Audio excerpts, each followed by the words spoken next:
Earlier today, Attorney General Dana Nessel was joined by officials from the Department of Justice and the FBI to announce state and federal charges against 13 members of 2 militia groups who were preparing to kidnap and possibly kill me. We're grateful to the FBI and law enforcement who discovered these domestic terrorists and stopped them. You know, it's the sort of behavior you might expect from ISIS. You might see a number that high in a sprawling narcotics conspiracy that stretches from coast to coast and beyond. That's a pretty high number in a case like this. It really reflects, I think, how deeply the government has been diving into this investigation to try to make these cases. It was just literally a bunch of working class guys who on the weekend got together and, exercised their rights and trained with firearms. So the FBI says, hey, we'll just pay for everything. Who arranged the meeting? The FBI's paid provocateur. Robeson was getting paid to set this stuff up. So they make the route, they set the locations, they make the plan, they do everything, and Adam's literally just sitting in the basement of a vacuum repair shop smoking blunts all day. You're going to hear that my client was the leader of this group. But I think you're also going to hear that there was an election held to identify the leader, and it was Dan. How can I frame a social situation to make this naive person appear to be a dangerous, violent terrorist? The whole goal was for the FBI to spend millions of dollars to create militia groups, record them saying offensive stuff, and then frame them in a fake conspiracy.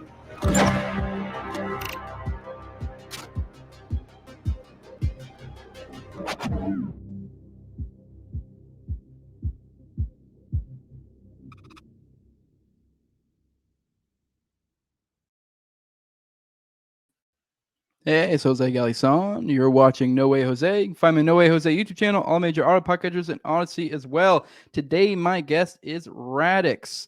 If you guys have been following my channel for a while, you guys know I have a pretty decent playlist on the Michigan kidnapping plot. I always put it in quotes. I don't even really know what to refer to it other than that. It's kind of silly.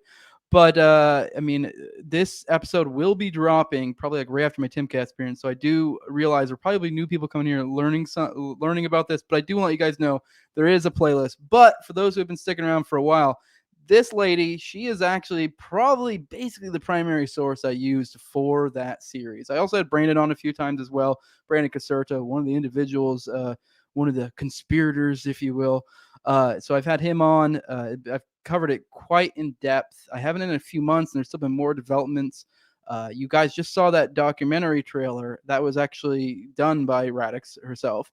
That's why I brought her on, kind of boost it. Also, I just want to talk to her in general. I've wanted to have her on for a while. Like I said, she was the main source. I do want to real quick pay the bills, let you guys know this works. Like I just said, this will be dropping, so this is pre-recorded. But if you're a patron, you get to catch the live stream. Like this is February 2nd right now where I'm doing it. So this is when you would have got it if you were a patron. And it's patreon.com. So No Way Jose 2020. Lowest level is $2. Highest level is 20. My 20 level is sponsors at Mikkel Thorpe of the Expat Money Show. Jeremy, Etsy.com/shop/Raising Liberty is his Etsy store. You can follow him on Twitter at Jeremy Rhymes. Then I have Toad, who's my co-host on Tower Gang. I will warn you, since I have new people coming in, that is an offensive comedy show. So you don't like offensive comedy, don't go to that. If you come in and say I'm offended, I won't care. But yeah, you can follow my buddy Toad at Tower Gang Toad. You can also go check out the podcast Tower Gang, YouTube, Rumble. It's also on Spotify, all that stuff. And then I have Zach Overacker at ZOVERACK. That's his Twitter handle if you want to follow him there. I do want to let you know, last thing, TopLobsta, TopLobsta.com. Use Jose at checkout for 10% off. That's where you can get my merch, Tower Gang merch, a bunch of the shows merch, and other stuff that's not even show related, just stuff that he's done that's dope. That he's the one who, if you're watching this F Chimcast, I'll have had my Terrence Hickey didn't kill himself shirt on there. You can get it there. That's OKC related. I also have a playlist there. If you want to go check that out, I have a giant playlist in OKC. That is kind of like my thing, although, I got it from Richard Booth and he is the guy. So definitely go check him out. But with all that done, all the paying the bills and all that nonsense, let's get Radix in here. What's up, Radix? Do you prefer going by Christina or Radix? Because I've never seen you go by Christina. Well, I mean, you can call me Christina. It doesn't really matter to me. Radix Verum is like my sort of pen name. So if you're looking for my work, look for Radix Verum. Radix, you can call it Radix, Radix, whatever. It doesn't matter to me. It is actually Latin for the root of truth, which I thought was so cool. So my Substack is like radixverum.substack.com, and my locals is radixverum.locals.com. So it's just easier for everybody to just call me Radix. Is it Radix or Radix? Do you know like the proper pronunciation? Not that it No. matters. I'm just curious. I guess in my head, I didn't know it was Latin, so just my head it's just like rad. Like I assumed it was like some sort of just cool name, you know. I don't know, from a video game or something. I don't know. Is it from a video game? No. Oh, okay. But I am rad. So okay. I don't. That was the vibe I got. It was like some anime or video game thing. I don't know why that's what it sounded like to me. But I remember I looked up once trying to figure out what the hell it was, just because I was curious, because it's such a weird name. And like, I did find other Radix things, but I never found the Latin connection. But that's cool. Oh, that's so funny. Yeah. But let's, if you could, for the audience, could you let them know who you are, what you're about? I know you just kind of laid out your some of your stuff already, but just kind of give them an idea of the kind of maybe the things you go into, and if you want to do other plugs, as well, you can. Sure. So I used to be a paralegal for like 10 years, and then I decided to kind of, I don't know how it happened. I just kind of got into like covering things. I guess I've always been online, you know, kind of anonymous and stuff, and just doing kind of stuff that probably you were doing, like making Twitter threads, and then people start following you, and then you're like, oh yeah, okay. Then you kind of get into like, I guess, being a content creator or whatever. But primarily, I guess you could say investigative journalist. I've been writing articles for several years, following different cases. I have a YouTube channel now where I make content, and now I'm getting into making a documentary, which I've never done before. So this is my first documentary, which I'm super proud of. And I'm learning now just how difficult that is and how hard it is. But, you know, I think it's super important because we're at the age now where people don't really like to read anymore. I can tell you how I've spent 7 hours writing an article for Substack that I know for a fact most people won't read. They'll read like the first paragraph or the headline, and you know that they're not reading the full thing because they don't understand it or they mischaracterize what you're saying. And it's like, okay, I know you didn't read the whole thing, you know? And so I think that in this age, we have to get comfortable kind of putting our content out there in video form. So yeah, I think that's why I think documentaries are so important and so powerful. Yeah, and that's why podcasts are booming as well. I wish I'm kind of a working schmuck, so I wish I had time. There was a period, especially during the pandemic, where I actually did get into writing a little bit, and I liked it. It's great. Like I feel like the value, maybe you'll agree with me, the value is more in a sense for you, because it allows you to digest information so much differently and better, because now you've obviously probably already gone through the trouble of trying to accumulate this information from elsewhere, and now you're trying to then put pen to paper, or obviously fingers to computer or whatever. But it allows you to absorb it in a different way.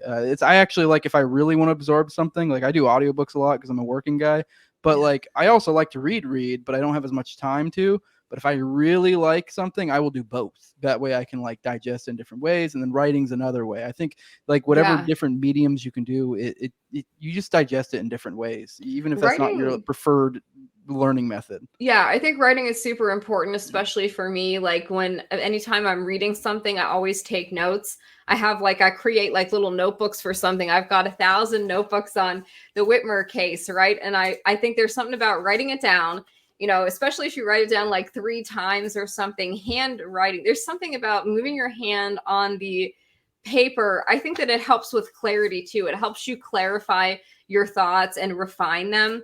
I kind of tend to be like, when I'm talking, a sort of just like stream of consciousness type thing, where I don't think too much before I speak. I don't really have much of a filter, but when I'm writing, it's different. And I have the time to really like articulate, I think, myself much better. But also, like you said, you're taking different information from different sources and kind of putting it together, and then explaining it yourself, adding your own opinion to it, documenting your sources. So I think that writing is very helpful, and I like doing it. It's just, sometimes you can only do so much. I feel so bad because like I haven't published on my Substack in forever. I feel like Yeah. But everybody knows what I'm working on right now. So I mean, you definitely write plenty. I'll tell you that, because I did read a ton of your writing when I was looking at the Michigan stuff. And I will say that that's an additional thing. I think if you're just looking at metrics of like who's actually reading these, I think that is not necessarily, it's kind of like missing the point when it comes to writing, because like it obviously is useful for people like me that are actually out there looking for the information.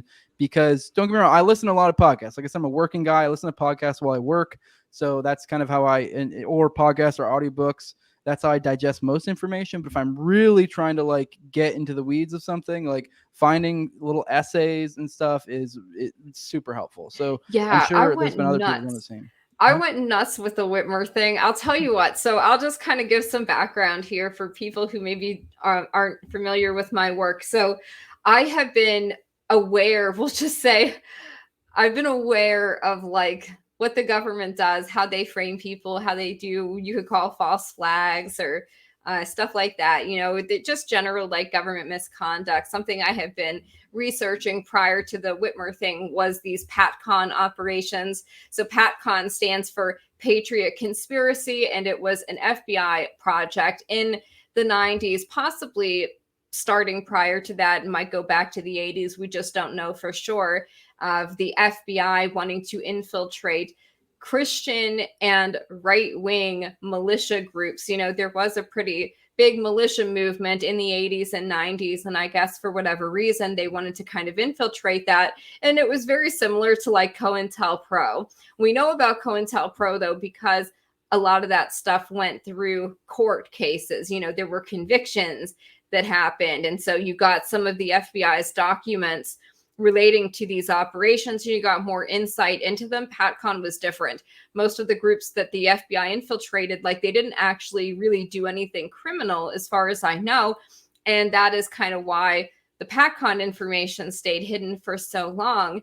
But once you study these things enough, you know, you can kind of see patterns of activity, patterns of behavior on the part of these government agencies where they all have kind of playbooks for how they infiltrate organizations, kind of try to radicalize or subvert them from within, try to get people to engage in criminal activity or incriminate themselves.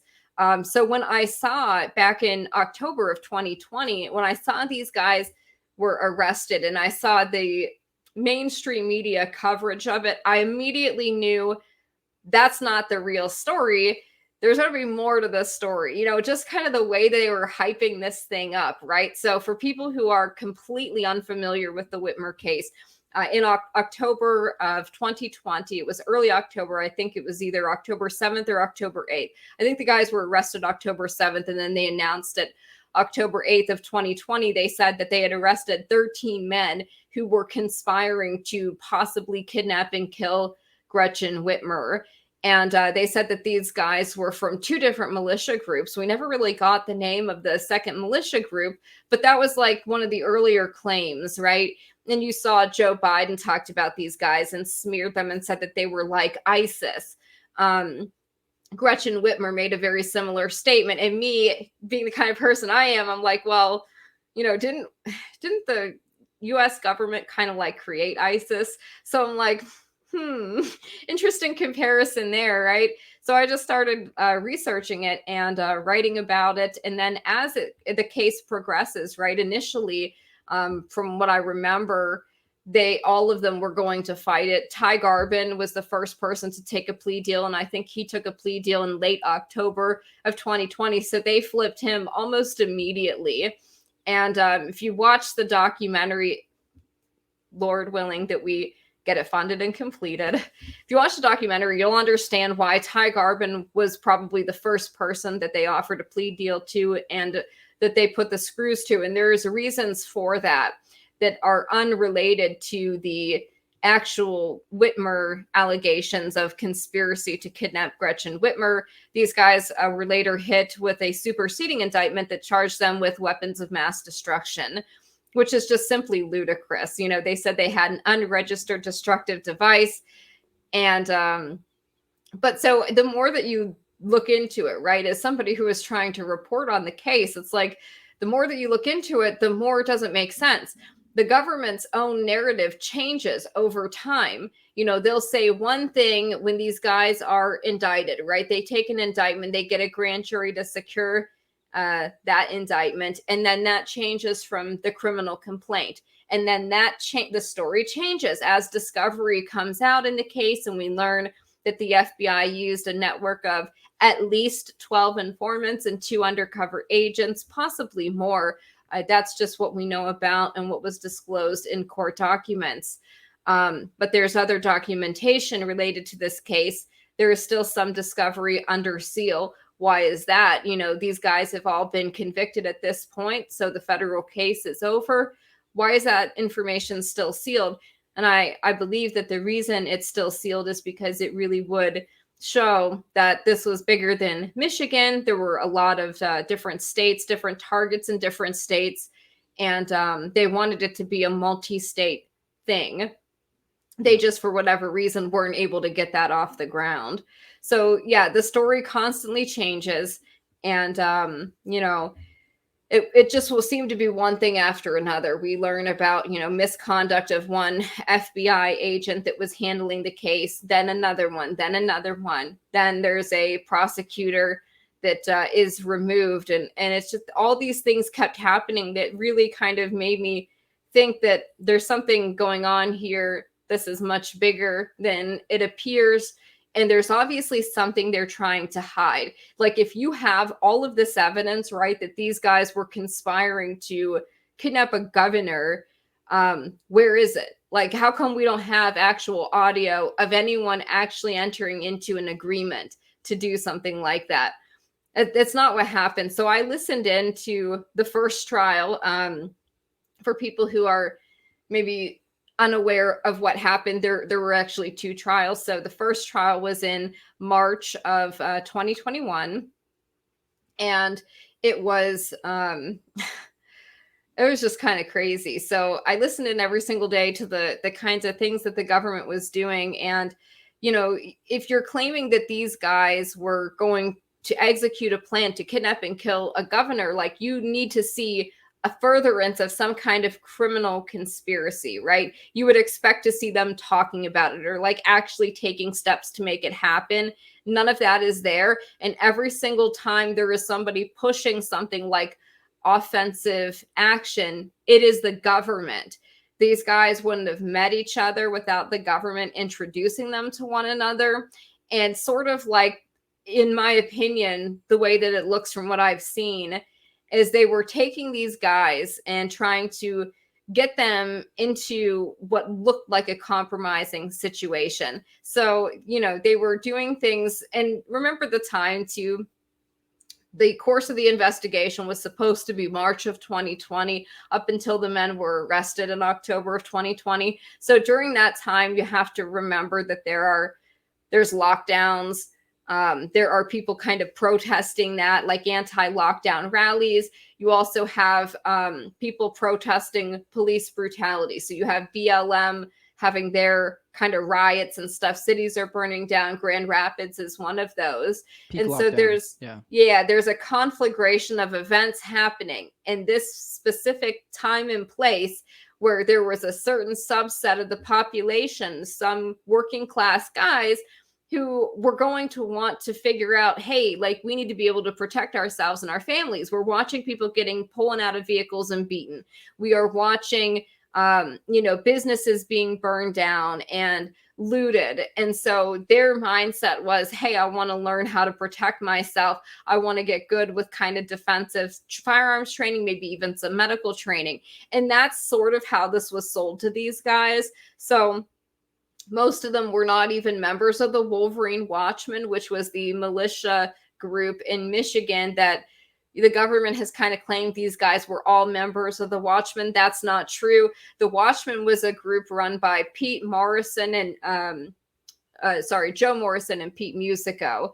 And it was a small group of people. They had like a little private Facebook page that I think maybe had 15 members in it. Weren't one of them an informant, or am I remember that incorrectly? That's what ends up happening. So Yeah. Dan Chappell is one of the government's main informants. He was an Iraq war veteran, and the government really kind of hyped this guy up as somebody that was like super credible, right? They said, oh, he's a war hero. He served our country and then came home and was protecting our country again from these big bad guys. Well, that isn't what happened. There's a story of how he, and I'm sure this sounds like it's rambling and going all over the place. Yeah. I would just tell people, be patient. There's so I do, much real here. quick, I do want to say, I think this is important context before we can go into it. Dan Chappell, I believe it was Dan Chappell. Maybe I'm mixing up informants. You can correct me if I'm wrong. I'm almost certain it's there's so many of them. You may, like I said, correct me if I'm wrong, but I'm pretty certain this is Dan Chappell. I think he made like essentially the a value of like, not all of it was like literal money. Some of it was like they would give him stuff or pay off his house and do this and that. I think he made something ridiculous like 6 figures over a 6-month period of time. So I do think you need to, as we're going into this, think about it in that light of this is an individual that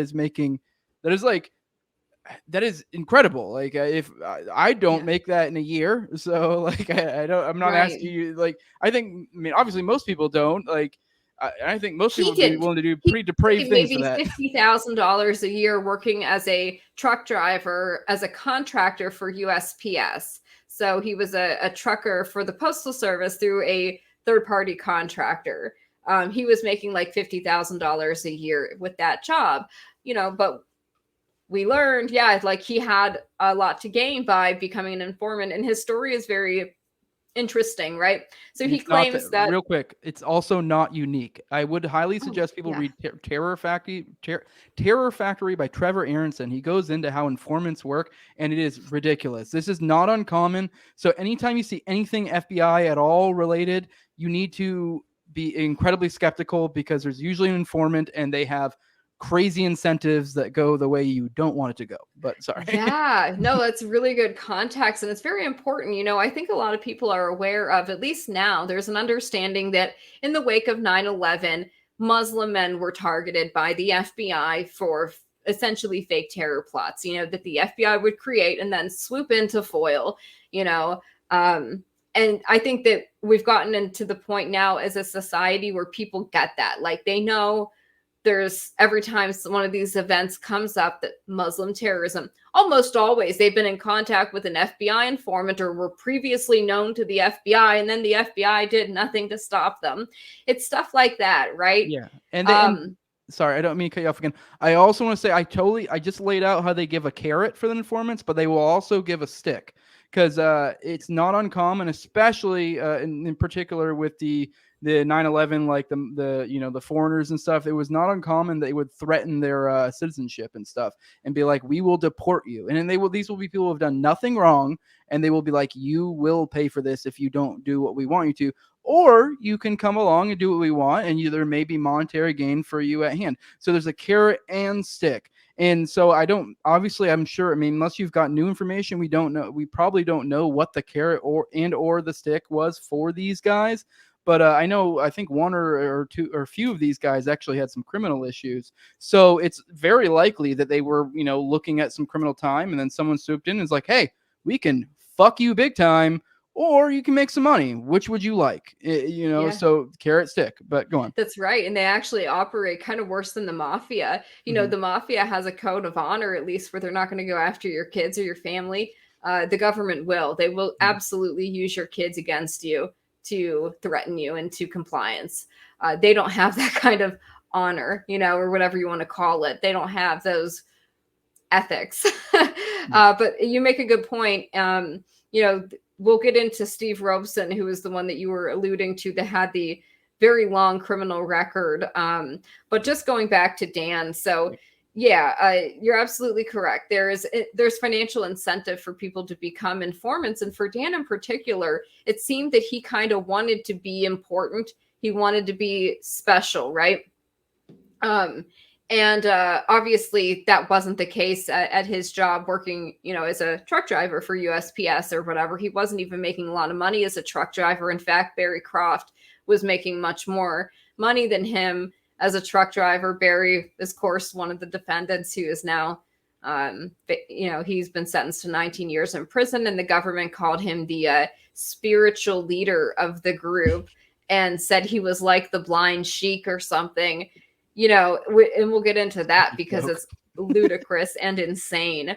They mentioned my interviews with Barry at his sentencing because we did, I asked him if he wanted to get a message out the night before he was going to be sentenced. I said, I'll put it up on my YouTube channel.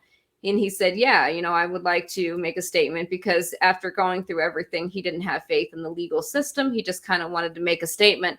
And the next day, the next morning at his sentencing, the prosecutor, Nils Kessler, brought it up and quoted it and said, oh, he's fully radicalized.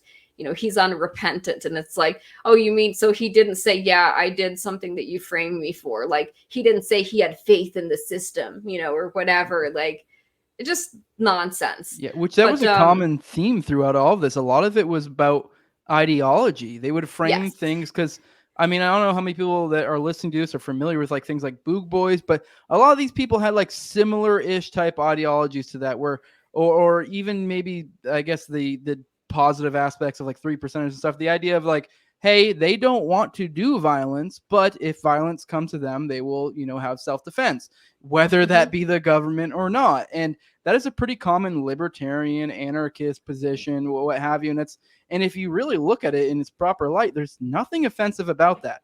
Like the idea that the government should have some special lease to be able to do wrong to you is ludicrous.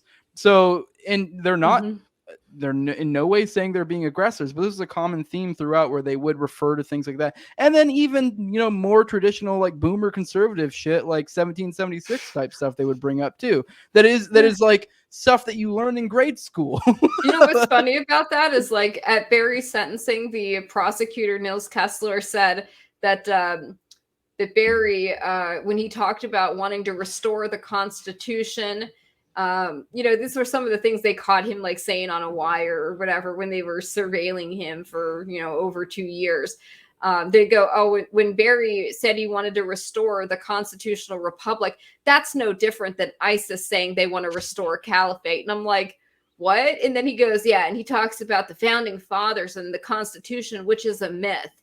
That's what the U.S. prosecutor said, Nils Kessler. And it's like, wait, I'm sorry, sir. Didn't you take an oath to protect and defend that Constitution that you're now calling a myth? But people like aren't paying attention to this stuff, so they don't hear it and see it. You don't understand, Christina. It's a living, breathing document, and that means it means whatever they want it to. Okay. It shows you the absolute contempt that they have, though, for people who actually do care about the Constitution. They have it in those courtrooms.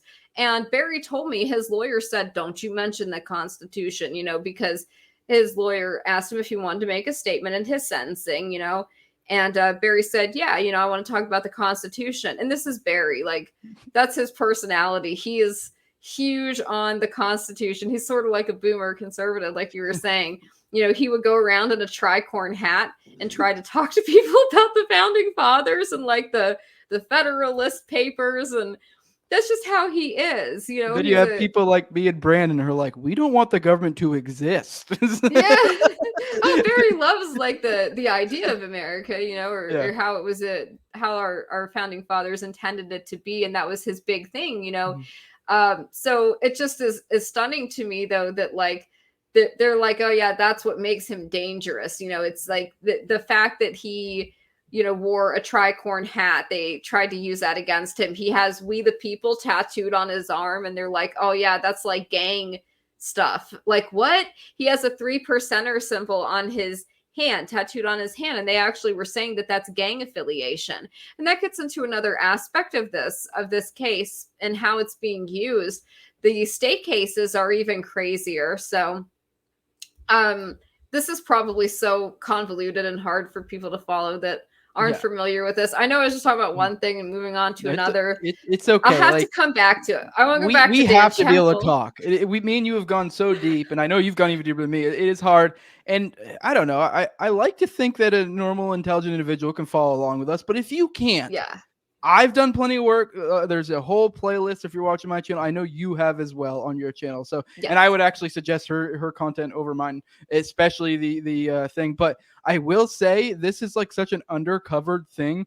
I want to say it was like me, you, and like one other person that were the only people who had Brandon on for initially. And I'm just some dude. I don't even have 2,000. I mean, I probably will by the time this comes out, because I mean, this will be after Timcast.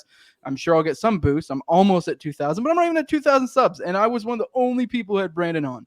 And it took so long before other people got him on. And I would say probably, I don't know, what do you think? He's been on like 10 shows since he's been on like our other shows. And it's like, are you kidding? This should be the biggest story of like the next couple of years. And the reason why it's so important, and like I've spent so much time and my own money on this, is because the government themselves called this the biggest DT case in a generation. All right. So this is their big terrorism case, and it's all bullshit. DT, domestic terrorism for people. Go on. Yeah, so I don't want to get you your channel flag. No, I don't give a shit. Okay. I've had strikes. I'm good right now. I'm just still in a warning. If I get strike, whatever. Okay. I just try to like self-censor like that and use abbreviations. I mean, don't go super hard in the paint, but like, I don't, you just talk normal. Yeah, they said this was the biggest domestic terror case in a generation. So that shows you like the importance that they put on this, right? This is their big domestic terror case. And we know also that they've been intending to launch a domestic war on terror.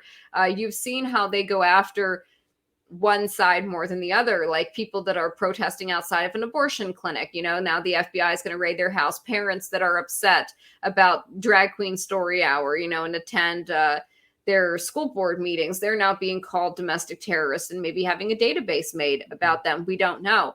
But things like that, Yeah, I think people are seeing that. I'm sorry. And this has been telegraphed since the Obama administration and before. Very much in the Obama administration, they tried to make it a priority. It didn't really float well politically, but it's definitely also been a priority in prior times, obviously, like OKC, but like on a lesser degree. Not so much like something they were like, this is like a mask off thing, is when the mask kind of came off. It's like Obama administration, but it didn't really fly with the people. And then probably around the end of the Trump to the Biden one is now when it's really starting to kick in. But yeah, and I think it's because they have people so polarized that people look at it, as long as it's happening to the other side, they say, oh, I don't care, they probably deserve it. They don't really bother to look into it. That's been at least my experience when I've been trying to talk about this case to people on the other side of the aisle. They have this understanding, like they'll say out of one side of their mouth that the FBI racially profiles Muslims and frames them for things they didn't do. But then like, oh, if it's white guys, working class white guys, we're just automatically going to believe the FBI's story because we happen to think that there's all these right-wing white supremacist domestic terrorists hiding under every rock. So like they want to believe that that's true.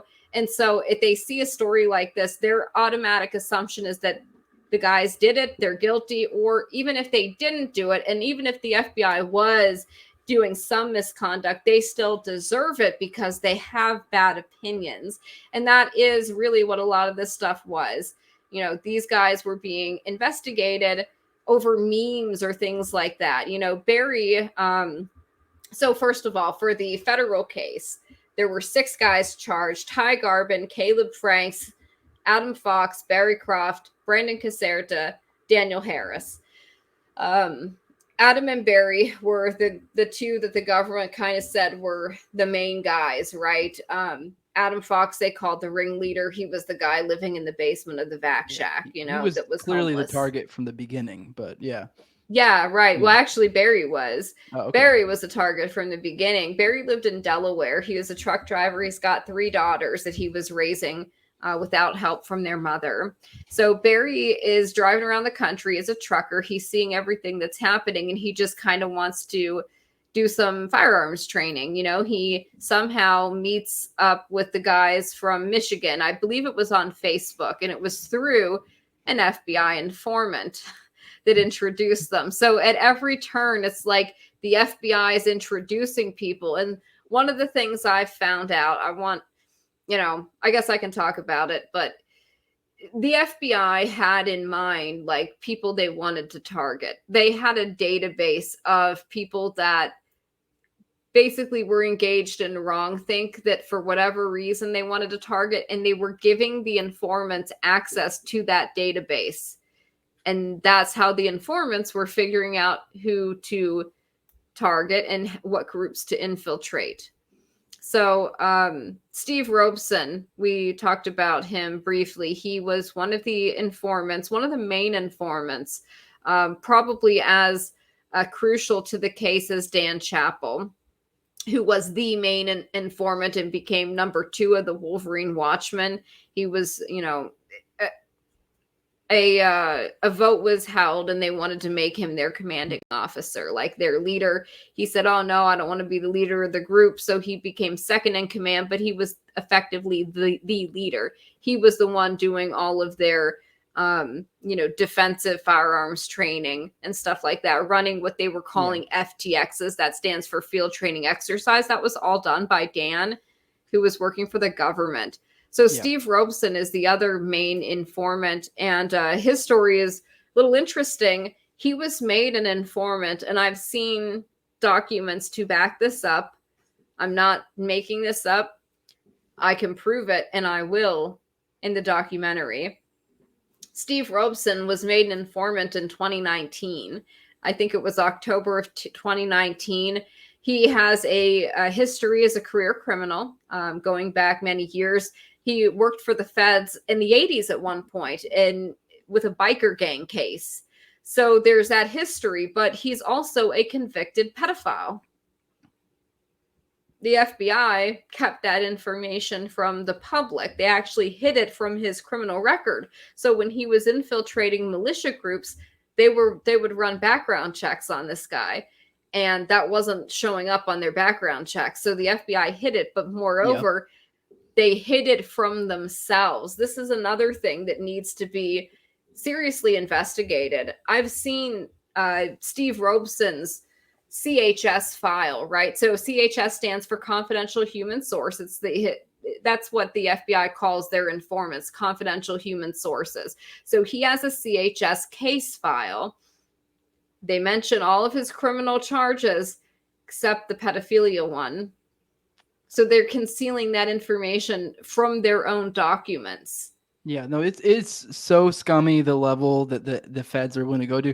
They really are a ends justify the means to them, and their ends aren't even valiant ends. So the funny thing is, that's not really funny. I guess it's a bad way to put it.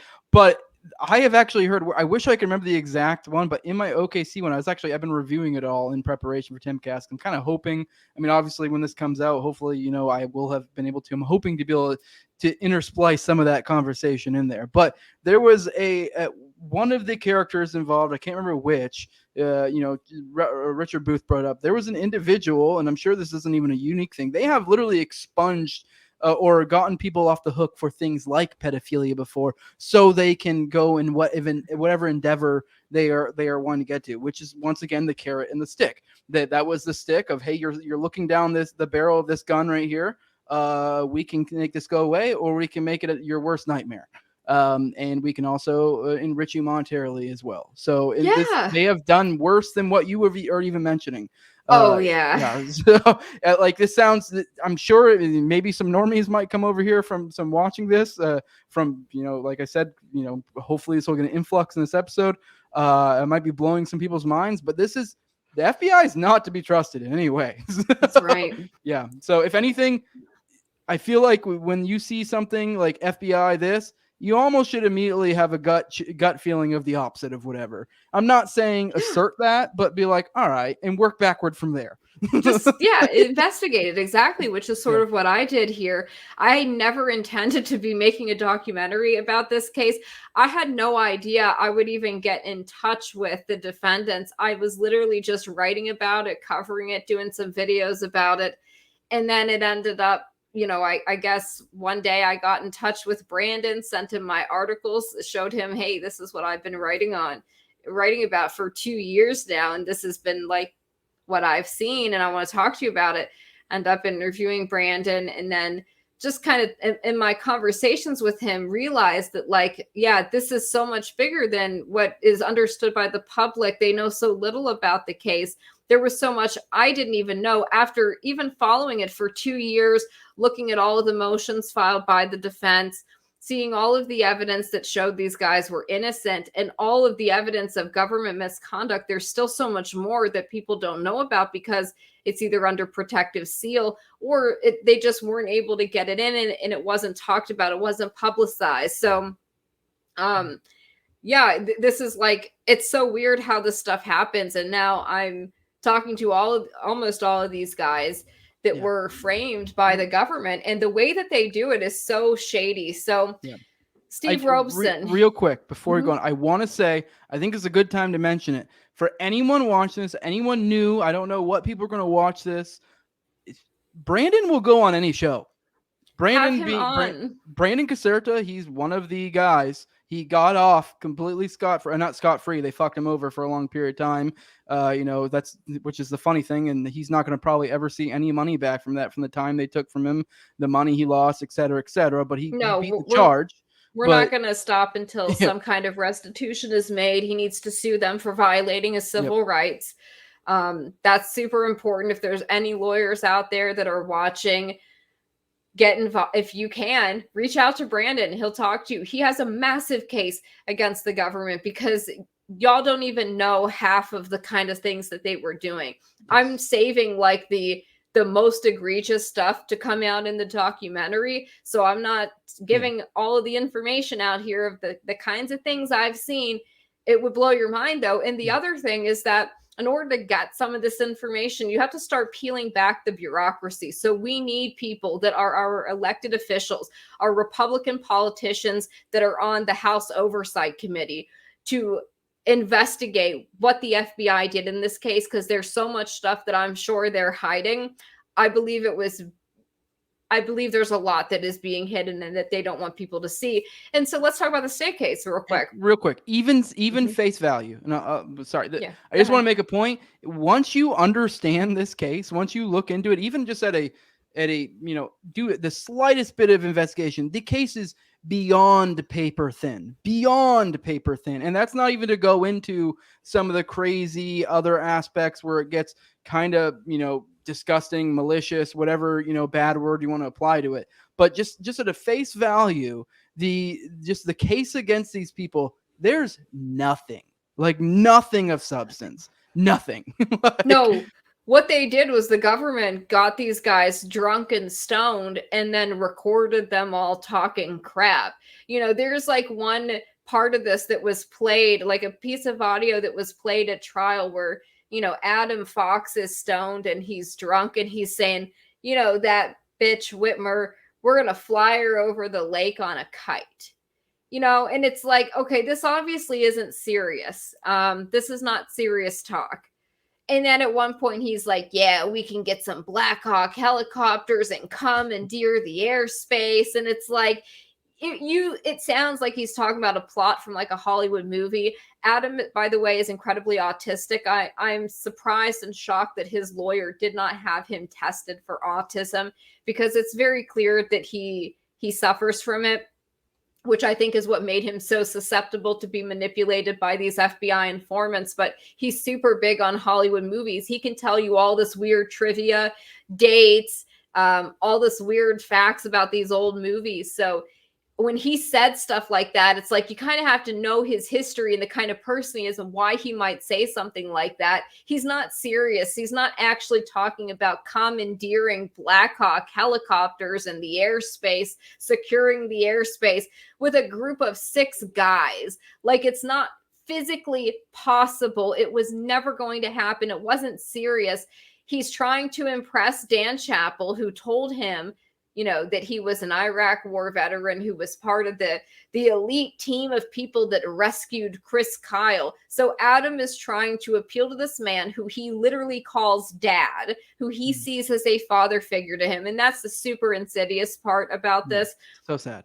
That you have people working for the FBI, these informants who will befriend you and then manipulate you and try to get you to do things.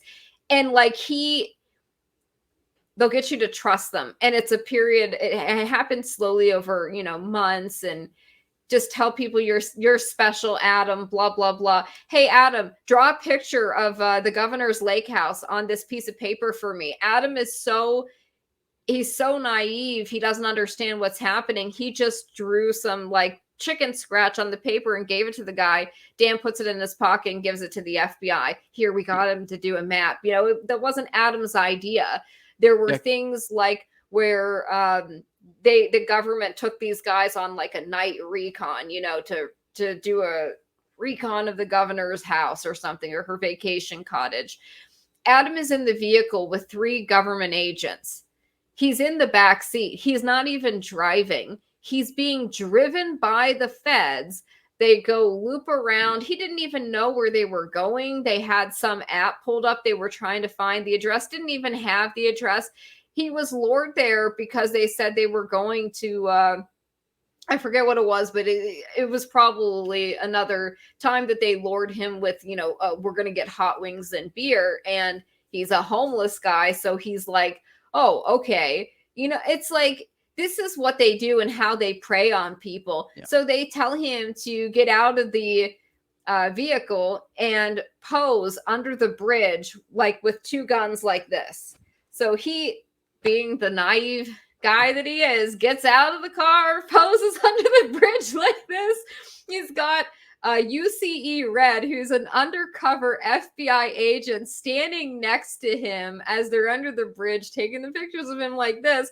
And then they tell him, the FBI informant, Dan, who he thinks is like his mentor, goes, hey, post that in the encrypted group chat, that picture. So they're going to use this as evidence against him later to say, oh, he wanted to blow up that bridge. And look at him standing there with guns under the bridge. And it's like, y'all told him to do that. It wasn't his idea.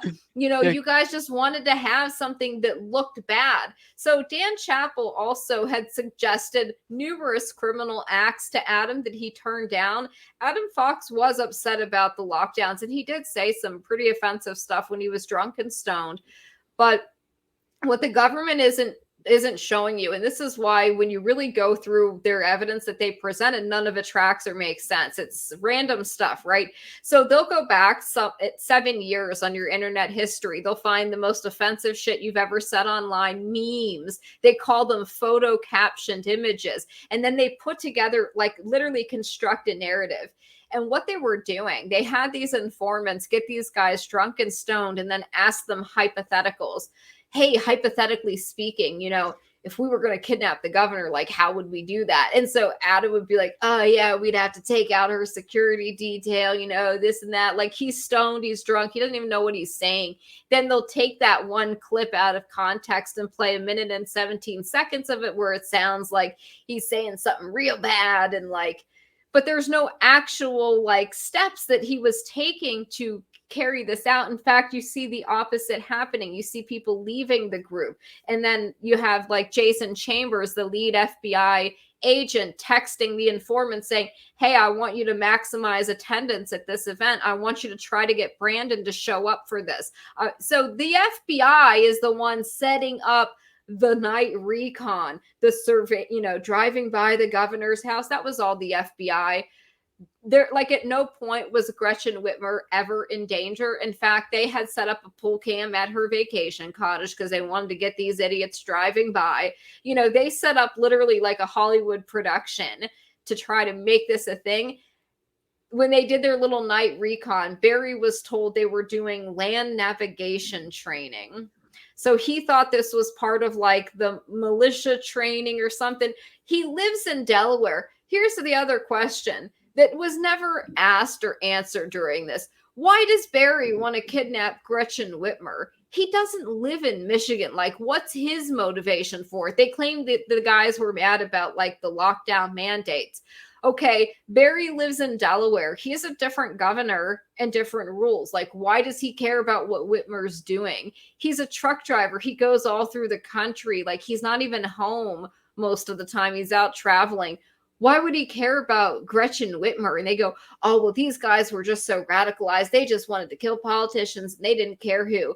Well, if that's the case, Barry met with Doug Mastriano, like at one point in Pennsylvania at some Gettysburg thing. He takes a picture with him. Barry's armed. you know, he's carrying a firearm during that time. If he wanted to kill politicians, he could have done it then. He didn't do it. He smiled and took a picture with the guy. So like none of their narrative just doesn't make sense. How about this? If Barry is a co-conspirator with these guys in a conspiracy to kidnap and kill the governor, where's the phone calls between them? There's no communications between Barry and his co-defendants. He was not in any of the encrypted group chats, but they call him the spiritual leader of this. Really? Really? Yeah. No, I think it was the FBI that was the spiritual leader and kept trying to tell people to do criminal acts. Dan Chappell told spiritual Adam Fox, and literal leader. Yeah. So here's another thing. And, you know, I know this is going all over the place, but I think people will be able to put it together. Just watch, you know, his prior videos on this, watch my prior videos of this. You can read my articles. I was literally transcribing word for word what was being said during those at trial, because I wanted to kind of document everything. And I was sitting there for hours at my desk, like just typing as I was listening in, literally like transcribing it. So I don't know how I did that. Like that was insane, but I have that. It's on my Substack. Y'all can look at my articles and my notes. I have. You must like have a good Adderall supply of notes. No, I'm like literally autistic also, but like in a good way, not like really, but like when I get interested in something, I can focus on it. And it's like, this is, you know, the thing I want to solve the case, right? Like I want to know what really happened. And I start to figure it out. And I'm like, oh, I'm not giving up until like I figure this entire thing out. And I'm not giving up until Barry and Adam are home with their families where they deserve to be. And really, I think the FBI should be brought up on criminal charges. The 3 lead agents that were involved in this, that all have allegations of misconduct. Jason Chambers, Henrik Impala, Richard Trask, all of you, I'm calling you guys out. Charles Story, the FBI agent who signed off on a terrorism enterprise investigation, you've just been called out. Christopher Long, the FBI agent that was tailing Barry for 2 years, I just called you out too. You're all scum, and you guys broke the law, and you should be prosecuted criminally for it. Barry was under surveillance for over a year before the Wolverine Watchman investigation even began. And just to give you guys an idea of the resources that were devoted to this stuff, $6 million for a TEI investigation. Barry's being followed around with a drone flying 7,000 feet above, so you can't even see it in the sky. That's how high up it is, just tailing him as he's driving his truck around the country for an entire year, committing no crimes, taking his kids to school, going grocery shopping at Walmart. They've got agents tailing him, physical surveillance in 72-hour shifts. It's like, what are you guys doing? You're spending all of this money on somebody because you didn't like that he criticized you on Facebook or something. This guy doesn't do anything. You see him, he works and then he's home with his kids. And then you say, hey, Steve Robeson, our informant, you go get this guy and then try to introduce him to these guys in Michigan, tell him that he can attend some defensive firearms training and hang out with some patriots, you know, and Boomer Barry is like, oh yeah, you know, I love patriots, so I can talk about the Constitution. And then you just walk this guy into 20 years in prison for literally nothing. Nothing. Yeah. I want to, I think that the purpose when I set this up with you is I knew there was going to be a boost. So I wanted to give a chance to boost your documentary. And I also wanted to just thank you. I appreciate expand. I wanted to introduce this idea to new people because I knew there were going to be new people. So I think one of the best aspects to focus on, there's this and one other thing, and I'll tell you after we cover this, and then I want to get into your documentary a little bit. But what I really want to hit on, I think this, because you know we're kind of hitting on the heartstrings a little bit, and I think it really shows the level of depravity. Let's talk about Adam Fox, because I know you said Barry kind of was the guy they hit on first, and it is ridiculous. Like, dude probably shared a few boog memes, and so then they're like, oh my God, he's clearly a terrorist. And, you know, lo and behold, he's just a normal dude, like, you know, probably everyone else who shares boog memes. But with Adam Fox, I really think it's like he became the ultimate patsy in a way. And I just want you to lay out kind of who he was, his story, kind of his life at the moment, and then like kind of how they exploit him, because it's just like I mean, this is a little bit of a spoiler of what you're about to say, but he literally was like in an awful situation, had like no friends, just shitty time in his life, and this group of people come in to act as his friends, be his support system, and they're literally all fucking informants, all just trying to screw his life over. And and it's just sad. Like, they just prey on the weak because it's a target to them. And even despite that, because you'll see in some informants things, once again, Terror Factory, Trevor Aronson, go check that book out. This is a common thing. They will prey on people in the situation. But there's usually a lot of times it's kind of like, to some extent you can understand, because you're like, okay, but this guy was like legitimately, you guys gave him this munition or ammo, whatever, and he was literally going to go do this thing. I mean, you gave him all the means, gave him everything. I mean, yes, you did exploit him at a really low time in his life where he might be actually willing to do that, whereas if he wasn't in a low time in his life, he might not be willing to. But Adam, despite being at the lowest point in his life, he actually was not willing to do these things, and they still tried to hem him up. And that's like the most disgusting part of it, because there's like, it's already kind of gross to do that to someone at that point in their life, even if they actually do, you give them all the means, all the money, everything, and allow them to do it, and they actually try to go forward with it. Like, there is some argument where you're like, okay, well, they were going to do it, but like, yeah, but you gave them every opportunity to do it. But now with someone where you gave them every opportunity to do it and they actually didn't do it, it's just so gross. So I'll talk a little bit about Adam Fox. He was a man who at this point in his life, he was going through a really, really hard time. He is, I believe he is autistic. So I think he already has sort of problems with social settings and picking up on social cues, right? At this point, he's, I think, divorced from his wife. And he's the kind of guy that just said, give her everything. You give her the house, whatever. This is why he was living in the basement of the vac shack. It was because he had just gone through this breakup.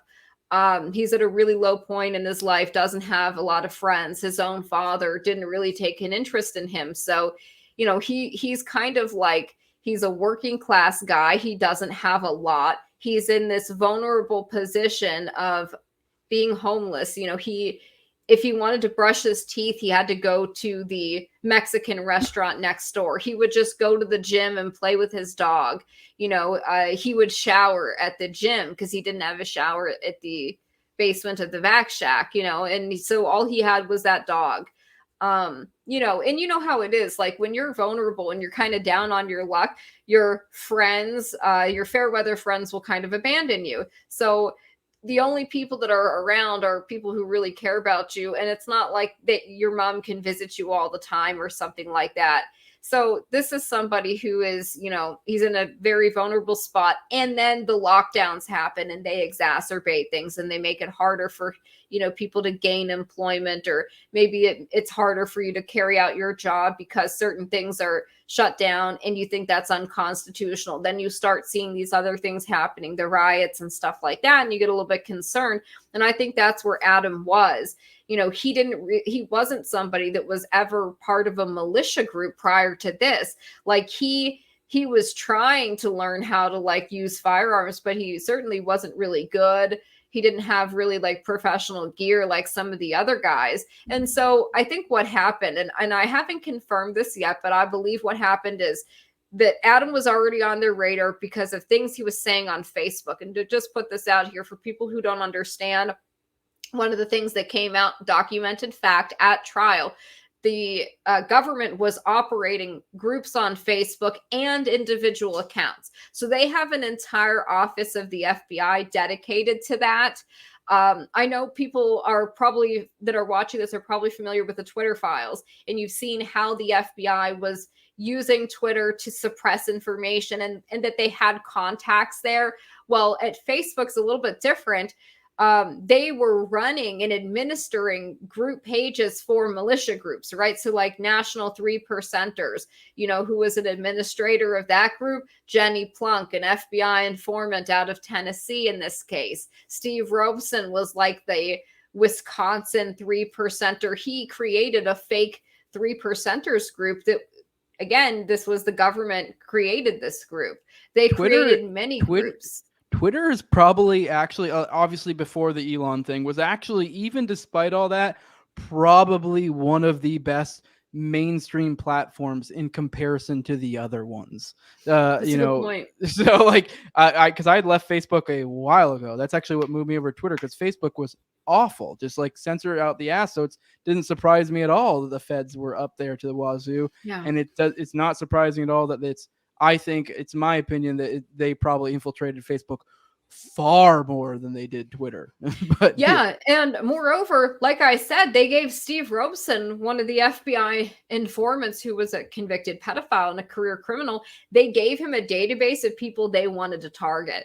So a lot of that information probably came from Facebook, because a lot of these guys were on Facebook and they were posting memes and stuff on Facebook. So I think that's what was happening. The FBI, like, we know that they had a database that they were giving the informants access to. We don't know anything about the database, though. What was the criteria for being placed in the database? Are you and I in this database because of the things we talk about? We just don't know. We need to get access to that and find out, is it even constitutional, right? But so I think they were using Facebook to find, hey, these are people we want to target.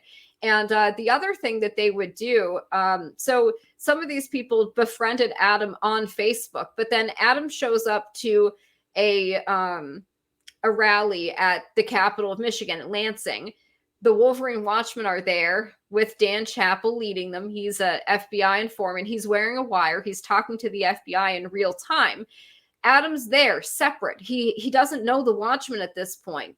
But I think what happened was they saw him there. He was photographed there. They probably saw him in Facebook and said, hey, this is going to be our fall guy. And they even admit, I mean, Dan Chappell says in messages that Adam is like gullible, like he'll do what we tell him to do.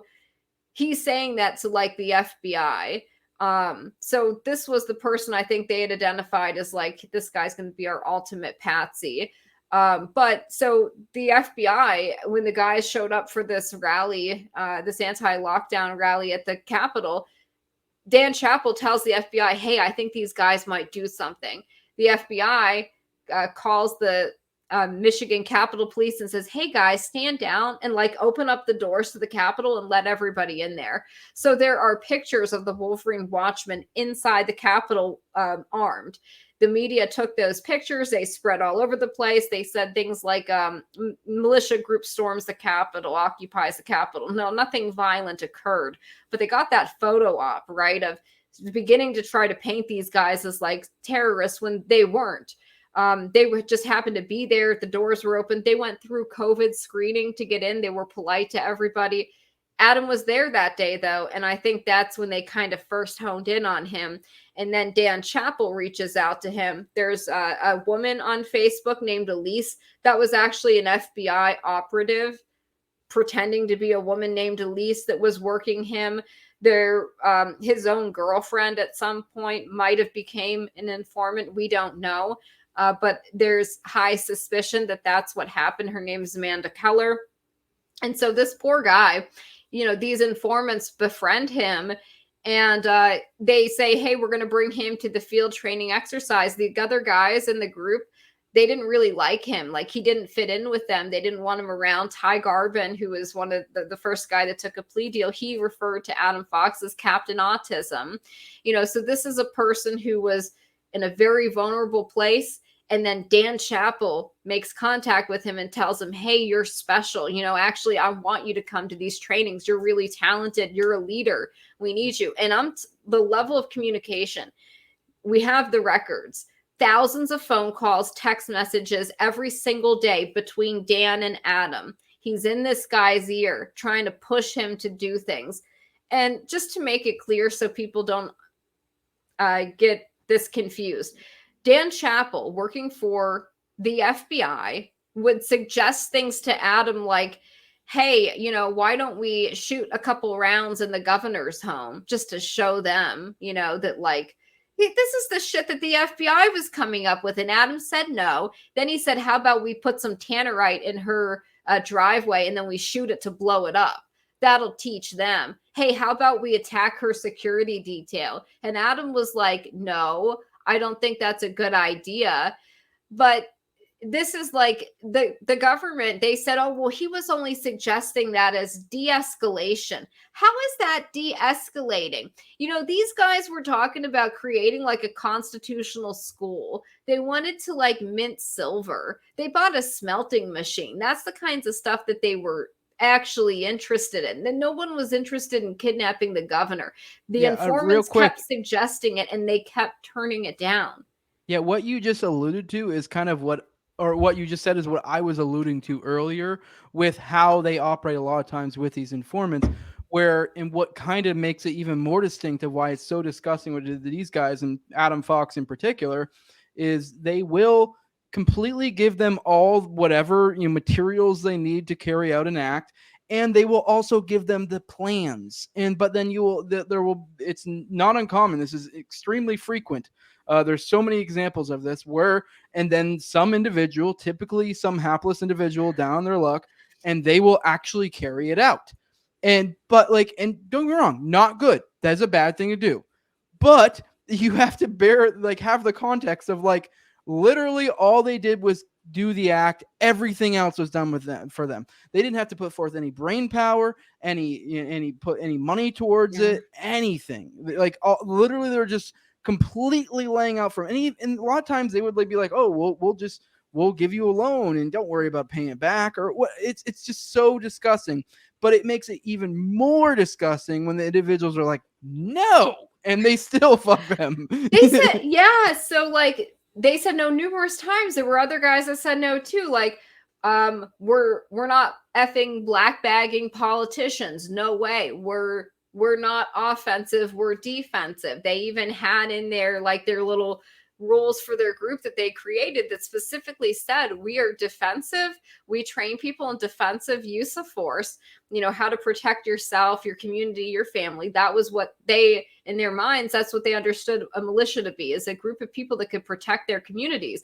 They were seeing these riots and fires and looting, and they're like, hey, the police won't come. There is no police response. They were seeing this stuff happen, and they said, well, it's our job to protect our own communities and to be able to protect our neighbors if they need it, or ourselves. If somebody comes to our home and tries to hurt our family, we need to be able to protect our family. It's why they were doing medical training. They were teaching people how to tie tourniquets, how to dress a wound. It was sort of kind of survivalist stuff, like prepper stuff too. Things like that were just kind of useful things that you would think that you would know. So for someone like Brandon Caserta, he was never a member of the Wolverine Watchmen. He met a group of people online. He was interested in firearms training. By the way, the training that they offered, the FBI conducted the training. The feds were training these guys. That kind of training, people pay thousands of dollars for, okay? And it was offered to them for free. They would do barbecues. They would say, hey, invite your family. These were actually family-friendly events. People would bring their spouses and their kids. The kids would be running around, swimming in a pool. These field training exercises were conducted on private property. It was actually legal defensive firearms training for a fact. That's what happened. This just kind of put a light bulb off in my head. This is such a great example of anarcho-tyranny, which I don't know if you've ever heard of this concept. It's the idea I'm an anarchist. I'm an anarcho-capitalist is what I'd consider myself. And I can go more specific in the labels. I don't really care to lay them all out. But I actually don't necessarily think anarchy, depending on its brand, is necessarily a bad thing. But anarcho-tyranny is the idea of, bear in mind the context here. This is peak riots, peak lockdowns, peak all this stuff. And these people were like, hey, like you said, the cops aren't doing what they're supposed to. So we're going to be here as something to protect our community, et cetera, et cetera.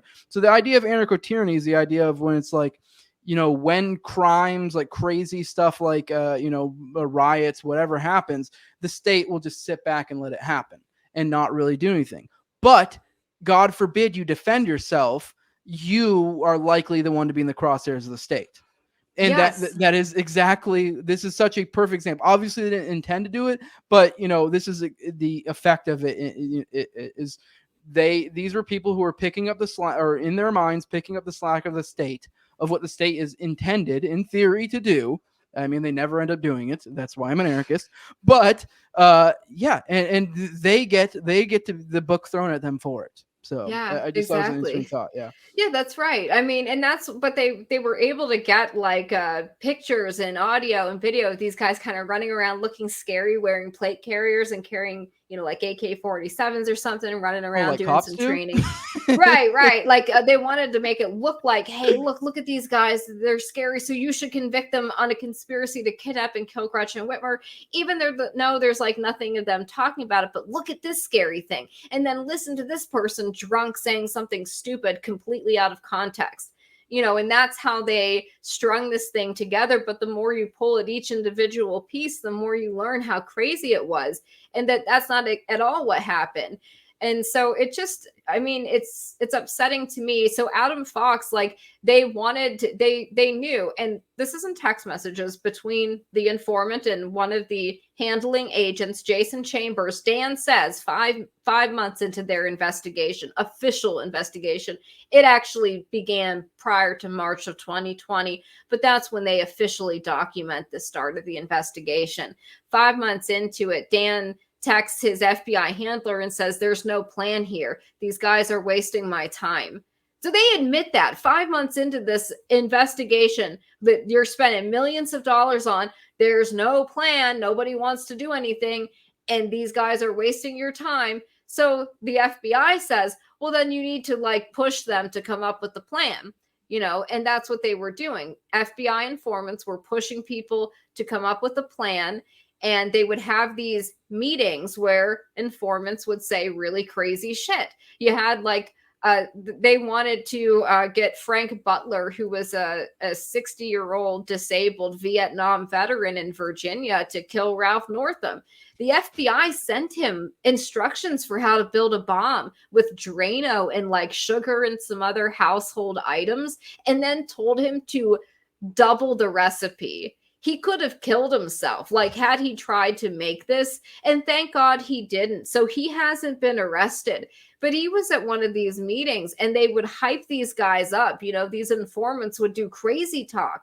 And then other people would kind of be like, yeah, fuck that bitch. Someone should shoot her. It would be stuff like that, where it's just guys like doing sort of like locker room talk after they've been given marijuana and alcohol. And so their inhibitions are loosened, and then they've been amped up and hyped up by people. But there's no actual steps that were taken in furtherance of a criminal conspiracy. All you have is First Amendment activity and speech that was offensive, and people sometimes looking scary because they were engaged in, defensive training. That's what it is. And unfortunately, a lot of the evidence that was exculpatory that showed where the guy said, I don't want to do this, and turned down repeatedly, the government suggesting different crimes for them to do, the jury wasn't allowed to see it.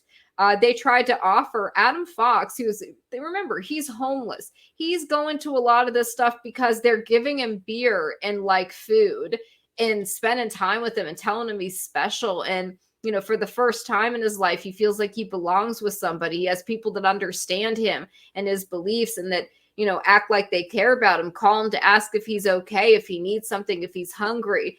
Just imagine what that's like. It's like if you're starving and somebody offers you food. Like, he is starving for that kind of like attention, friendship, whatever. He would have done anything Dan Chappell said, except commit crimes. That was the one thing he said no on, and he told me that like Dan kept saying, oh, we just need to have something, for our training to focus on. It's not a real plan. This isn't real, but I just want you to have something to focus on. And so he would kind of try to play along with it a little bit, but not really, to kind of placate Dan. It was things like that. But they offered him $5,000 credit cards, because I think what happened was towards the end of this, right before they arrested these guys, they're like, we can't get anyone to commit a crime. Like, we've tried. We've spent $6 million on this, all these resources. We've gotten approval from higher ups at the FBI to pursue this case as a TEI investigation, the highest threat level investigation. We put all this resources into it. We got to have something here. So the government starts offering them $5,000 credit cards. and they're trying to encourage the guys to buy gear with it. So they wanted them to make like large purchases of like ammunition or firearms so they could say, look, they were planning. Look, now we can show, look, see this receipt? They were buying all this ammo and these guns. They were plotting something to get Gretchen Whitmer or whatever. They didn't even get that. Every single guy turned down the offer of the $5,000 credit cards, which Steve Robeson said, oh, yeah, this is part of a charity I'm running. So it's totally cool for you guys to use this to order gear for training. None of them did it. Not one. So then they're like, oh, we got to come up with something, you know.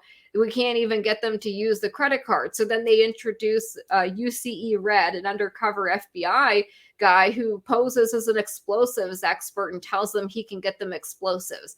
And none of them buy explosives. None of them. Not they one. still cling on to that. That's like one of their Yeah. major points they try to cling on to, and they try their best to try to make something out of that. And it's pathetic. But nobody There's gave the nothing. guy money. No one bought the explosives. Like he's like, hey guys, I can get you C4 and check out this video. The FBI spent the resources to make a video. They filmed an SUV exploding. Like they blew up a car, filmed it so they could show Adam, hey, this guy Red is an explosives expert. He can get you explosives and look at what he can do. And like Adam like watches the video and is like, what? Like he doesn't want explosives. He doesn't purchase any.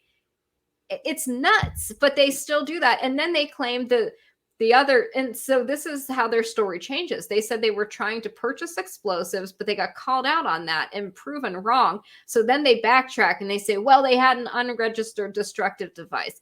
What's that? Well, Barry taped pennies to a firework and then detonated it. And that the pennies could have acted as shrapnel. Mm-hmm. And it's like, what? He put the pennies on it to lay it down because he was trying to make a flashbang. That's what happened.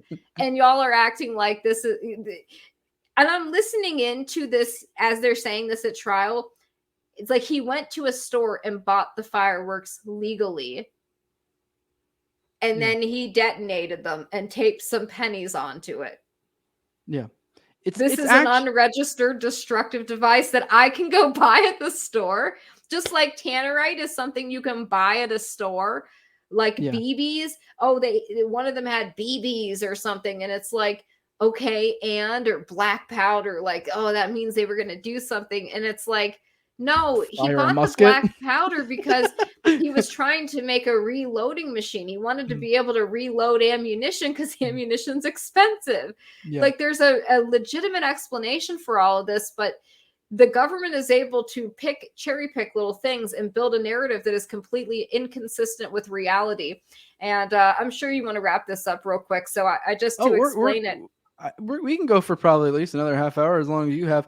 Okay. I mean, or if you want to, that's fine if you want to bounce. But I did want to point out, like when I was started digging into this, started reading through your Substacks and then other sources as well, I was actually astounded at the restraint of these individuals and the lack of anything there is. Because like you mentioned with the $5,000 gift cards, like even blows my mind. Like somebody like Adam Fox, who clearly was in a rough spot, didn't just take it and like not spend it. Like I'm surprised he didn't take it and just like use it on other shit, or like buy himself some fucking food or like some DoorDash, you know.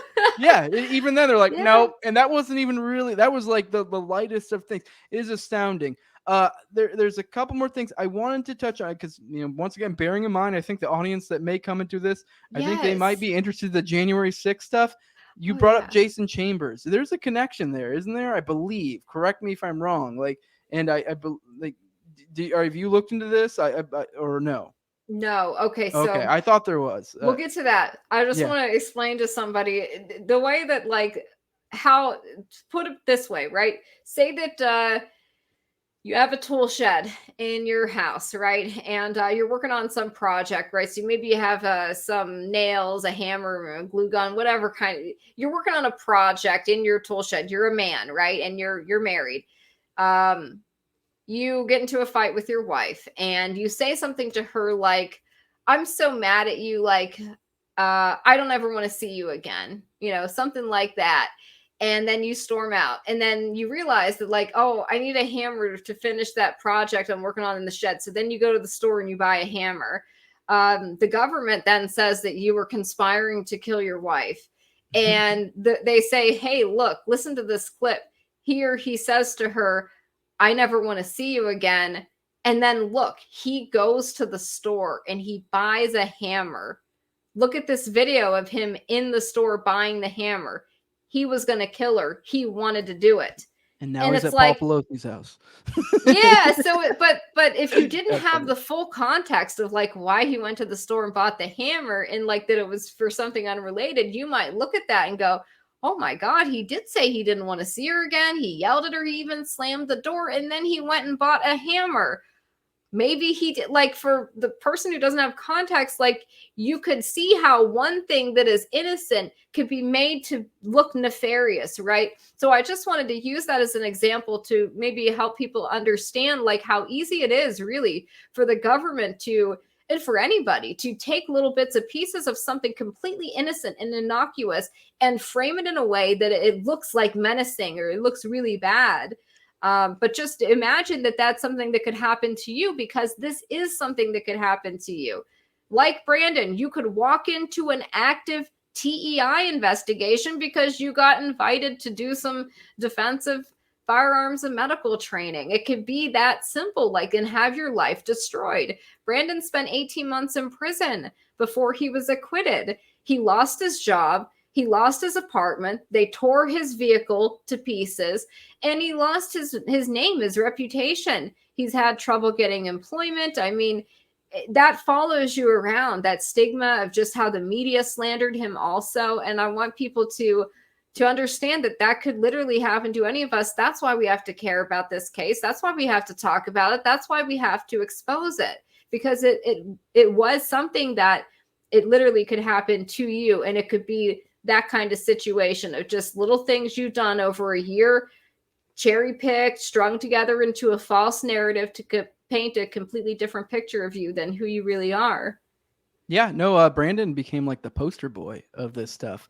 And he, that was my impression before I even dug into it, is they would point to pictures of him. And it's funny how the media worked. Initially, it was people like, oh, there's some Antifa bullshit. Look at this guy with these tattoos and these gauges and blah, blah, blah, blah. And then it became, no, he's a right-wing domestic terrorist. Like, look at him. Like, he's clearly, like, look at him. He's clearly, you can tell, like, look at him. He's probably a white supremacist. And it's just such nonsense. He's a metalhead. You know, he likes metal music and stuff like that. So he's got tattoos on his neck, on his hands. He has big gauged ears. He just looks like he could be a scary guy, you know, or whatever. Yeah. So he Super looked nice the part. He's a teddy bear. Oh, he's going to get so mad at me for saying that. He could be big scary too.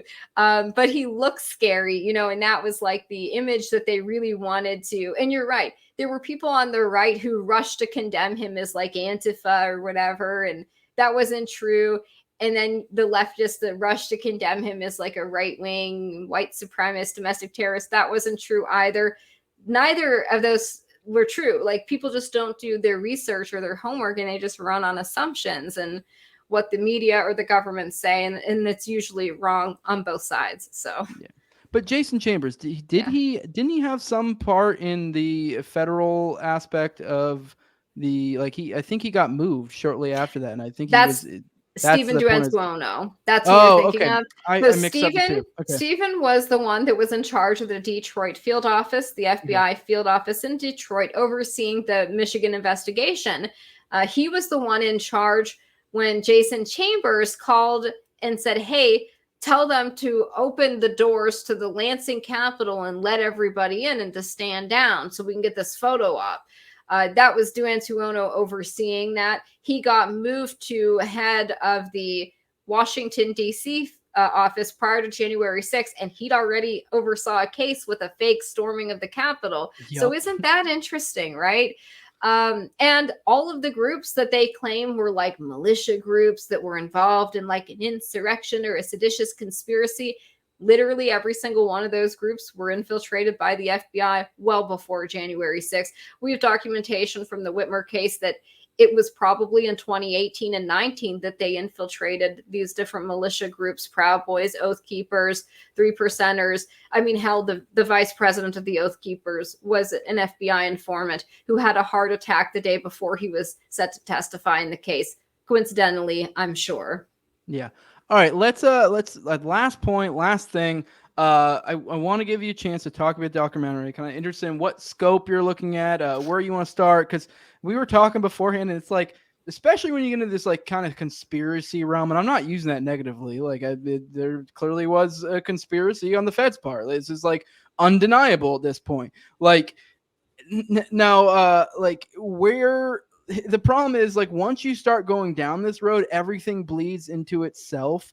The funny thing is, I know this sounds really nerdy, but the example I thought of is like, I don't know if you're like Game of Thrones or anything, but I know the new show that came out recently. One of the issues they had with this is if you look into like how those stories are written, they're almost like a history. So they didn't know where the hell to start because one thing bleeds into another, and like if you start here, how do you know the context of this thing? But then this thing has additional context on top of it. And That's a good example. Like, yeah. I don't know if that's a thing that rings true to you, but I'm a little bit of a nerd, and I kind of knew some of these things. I haven't read a ton of their books, but like I just knew like it was like it's the same concept of like, where do you start? Because like we were talking before, like I like my thing is like OKC, like that's kind of like what I like to like is my like latest thing where I've been really super focused on. Like it's not latest, but it's been for a while. But like even this thing, it leads back to the OKC, and then OKC leads to JFK, and then JFK leads to like MK Ultra, and like it just, and these are all like, and I know to normal people it sounds like crazy stuff. These are all things with like declassified stuff, like legit sources, et cetera. These are primary things that happen. Sources backing it up 100%. Absolutely. Yeah. I mean, that is the question, right? Where do you start? When I began my documentary, the journey of my documentary was going and, interviewing Brandon in person and getting his story. And then from there, it branched out. I was able to talk to Barry Croft, start interviewing him before he was sentenced to 20 years in prison for something he didn't do. Then I started talking to his family and his friends. And this is the other thing, which really is heartbreaking to me. Barry has tons of friends from all over the country because as a truck driver, he would wear that tricorn hat and he would talk to people that he would meet and try to tell them about the Constitution and how great America is and how much he loves this country. So I've talked to people who've known him for 15 years that said Barry would never hurt a fly. Like in his entire life, he's never done anything really bad. He had one prior conviction from when he was like a young kid or whatever, but it was nothing violent or anything like that. So then you start talking to one person, then it's another person. Before you know it, it's like this person says, hey, I saw this going on in 2018. You might want to go back that far. This is how far it was going on. Then you talk to another person and you find out that one of the informants in this case that was run at Barry Croft was a man who also was run at the Bundys and happened to be part of Oklahoma City. He was person number 5, unindicted co-conspirator or person of interest or something, and he happened to be present at Waco when Waco happened. So you start looking into this stuff and you're like, oh my God, it is. And then it mirrors these PatCon operations completely.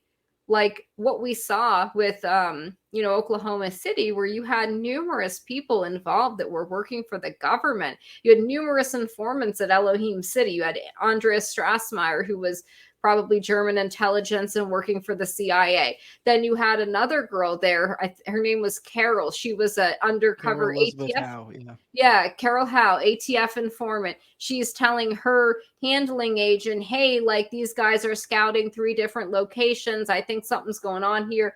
Her handling agent at the ATF wants to go arrest Strassmeyer. And, the U.S. Attorney's Office has a meeting with the FBI, the ATF, the fucking like one other organization. And they're like, oh, no, we're not going to shut this down. We're going to let this thing move forward. And so you just start to wonder, like, if just that event, you've got all these different agencies involved, like there was a level of coordination in there where you've got maybe some FBI informants, because that's the other thing. The guy running Elohim City was an FBI informant. So you've got CIA, FBI, ATF. What? Then I read that they had a spy satellite overhead of Elohim City that like they're not even supposed to use domestically unless they get super permission for it. Yeah. It was like a joint CIA DoD spy satellite. It's The like damn near level- president level, like president or like within that circle. Like, the level of resources devoted to something like that and why that might be. Like Timothy McVeigh was framed as like this, the first, you know, besides Lee Harvey Oswald, of like the lone wolf, domestic terrorist, you know, person who served the country and then turned around and used those skills to become a terrorist and attack the country. That's the kinds of things that they're doing to try to make militia groups sound bad now too, is to kind of demonize people who are, you know, who like the Constitution or, you know, firearms culture or whatever, and make it appear dangerous. But I also believe that the same level of resources devoted to something like OKC, I believe it was involved in the Whitmer case too, and it wasn't just the FBI. I believe there are other agencies involved, and I think that when the truth comes out, it's really going to surprise people. I don't want to give too much away, but it wasn't just Michigan. They wanted it to be a multi-state operation, and they had targets in 15 different states. That's just that I know of right now. Could be more than that. So they really wanted this to be like a multi-state thing of people storming different state capitals. They were trying to get a 70-year-old disabled man to kill Ralph Northam. I mean, my God, you know, like that's what they wanted. It's really weird. And there's just a lot of unanswered questions also that hopefully the documentary will tie together and start, you know, bringing these different aspects into something that makes sense. yeah, and there's almost like a little bit of a weird white pill in there. Like, obviously it's awful what happened to all these people, but if you compare it, like if you're a student of these like real world conspiracies, and I know people that is such a term that is like aspersions cast on it, but conspiracies are a thing. They're out there, they're real. Operation Northwoods, MK Ultra, Mockingbird, etc., all things with these sources, declassified information, etc. But like these are like, if you compare it to past things and you compare this now, it's like the state is almost like it's, I mean, maybe it's just a anecdotal example with here, who knows, but it's like they weren't even able close to pull it off, and they're scrambling. Like they're scrambling to get to, they're almost pulling off the same thing that they did with the Trump thing. And I'm not a Trump fan, but you know, you remember the whole Russia collusion thing. And then they get all these different people surrounded by him on these this charge, that charge, things that have nothing to do with it. And then the media runs with, oh, look at all his people in his administration. Look at all these people being, getting this. And it's like, okay, but do any of these actually have to do with it? Is this legit? No. And it's kind of the same thing here where it's like, they're scrambling to get these. That way they can say, hey, we have this many convictions. And it's like Brandon and I forget the other case at the time. They were almost like the first break in that chain. They were like, I mean, obviously the chain broke before that where they weren't able to pull anything off. Like all these people were like, fuck you, I'm not doing this. No. And so then it scrambled to have something. And even then the something fell apart. And that's right. So there is a weird white pill in there. Obviously it's awful that this happened to people, but it's like, there's something to be said of like almost like the there's level like of incompetence or something, like a class consciousness raising in a commie like way, you know, people would say that, you know, like it's almost like people are getting wise to this shit, you know. Oh, that's a good point. I think you're right, you know, because that's another misconception people have. They're like, oh, how did you not know you were surrounded by glowies or like feds or whatever? You know, it's sort of a meme to like mock these people, is like they were naive and stupid, you know. Oh, you didn't know you were surrounded by feds, hee hee ha ha. No, actually the FBI is pretty good at this stuff. Their informants are pretty good at this stuff. At one point when they thought there could be, oh, what if somebody here is a Fed or something, the FBI agents were texting their informants and saying, blame Trent, you know, just blame this other guy to take suspicion off yourself. It's not like these guys were stupid. They weren't. They just believed that as long as they didn't do anything criminal and didn't commit a crime, they couldn't possibly be framed for something.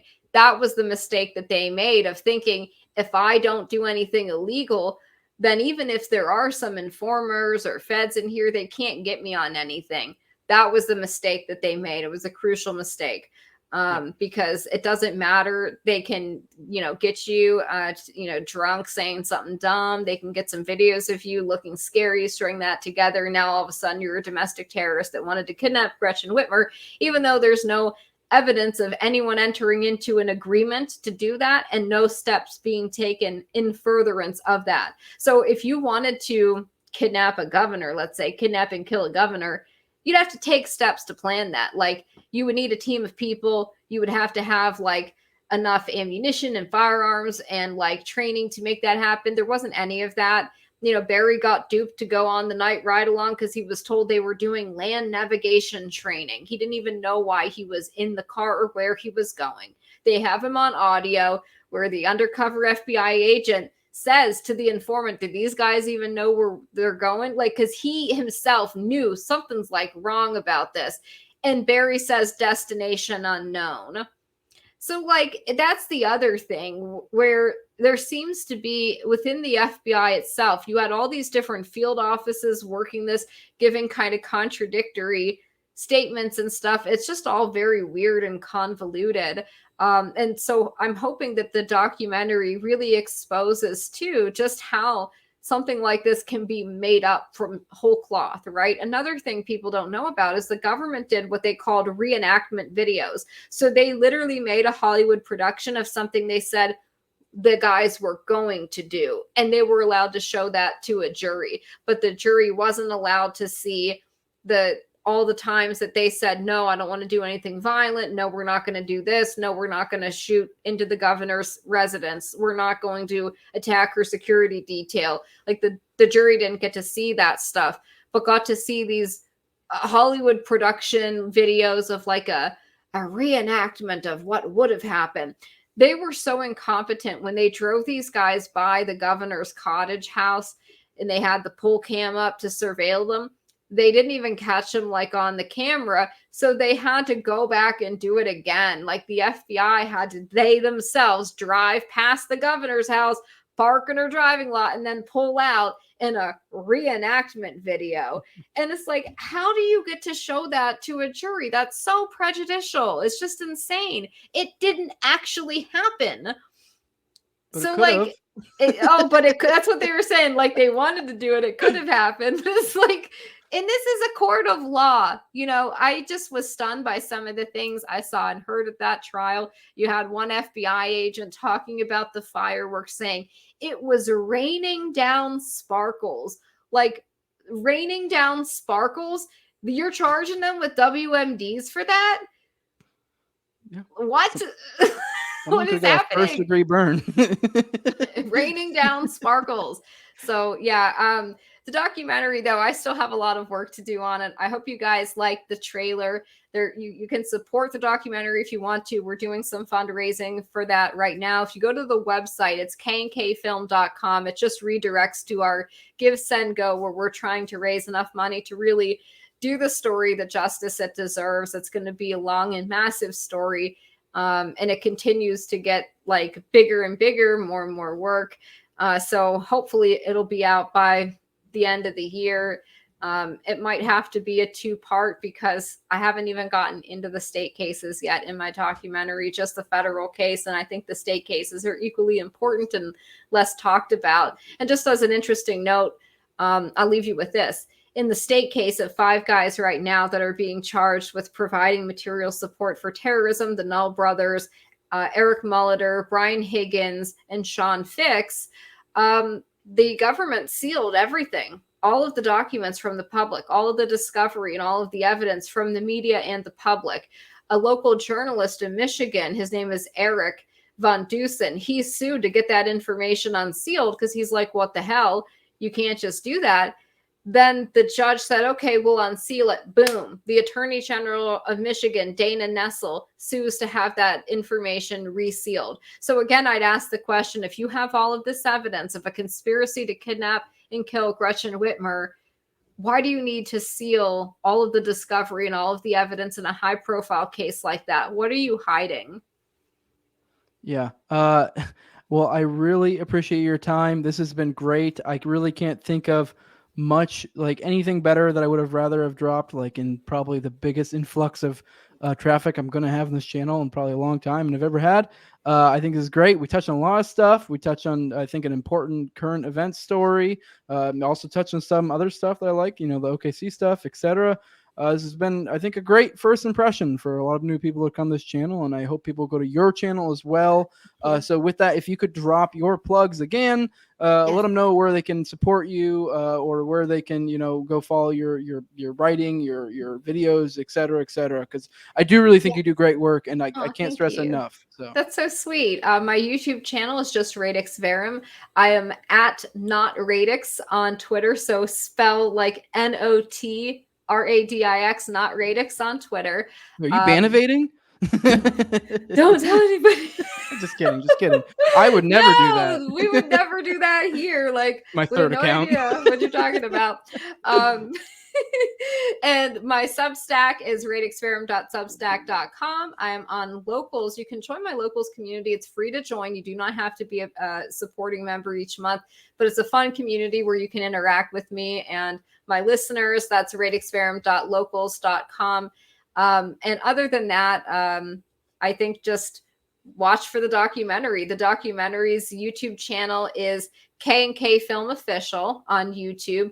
You can subscribe there. You'll get any updates about the documentary posted there. Also, there's a Twitter account for the documentary. It is K&K Film. So you can follow the Twitter account also for more information on it. We'll try to keep people updated as we go. Hopefully, if we meet all of our fundraising goals, we'll have some really, really good stuff for you guys. So I appreciate it. Thank you. All right. Thank you. Once again, for my plugs, it's a No Way Jose show. You can find me on YouTube, all major auto packages, Odyssey as well. If you want to follow me on Twitter, at Tower Gang Jose. You can, if you want to support me financially, patreon.com/NoWayJose2020. Appreciate everyone who showed up for this, everyone who checks it out. Please share it around, like, share, subscribe, all that nonsense. And with that, we are out. Appreciate it. And broadcast.